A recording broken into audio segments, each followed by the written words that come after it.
ভাই এটা কিসের ব্যাটারি? ভাই এটা হলো আইপিএস এর ব্যাটারি, ঠিক আছে। এই যে এই সেলটা দিয়ে, এটার ভিতরে 4টা সেল আছে, এরকম 4টা সেল দিয়ে এই ব্যাটারিটা আমরা তৈরি করে দিছি। এটা হলো 12 ভোল্ট, ঠিক আছে, 12 ভোল্ট 184 এম্পিয়ার।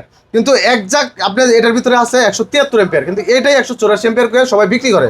কিন্তু আমরা সত্য কথা বলে দিব, এটা 173 এম্পিয়ার জেনুইন, কিন্তু আপনি মিটারে মাপলে 184 এম্পিয়ার পর্যন্ত পাবেন। এই ব্যাটারিটা দিয়ে আমরা এখানে 4টা সেল দিয়ে এই ব্যাটারিটা তৈরি করছি। এটা দিয়ে ব্যাকআপ পাবেন কি আপনি যদি শুধু ফ্যান চালান, শুধু ফ্যান, এরকম সিলিং ফ্যান যদি চালান, তাহলে 20টা ফ্যান চালাতে পারবেন টানা 1 ঘন্টা। যদি ঘরে আপনি 4টা বা 5টা ফ্যান থাকে, তাহলে অনায়াসে 3 ঘন্টা ব্যাকআপ পাবেন। 4টা 5টা ফ্যানের বেশি দরকার ঘরে থাকে না।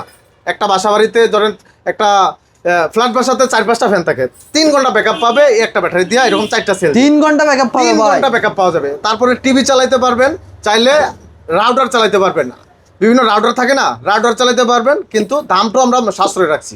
এটার দামটা হচ্ছে মাত্র 35,000 টাকা।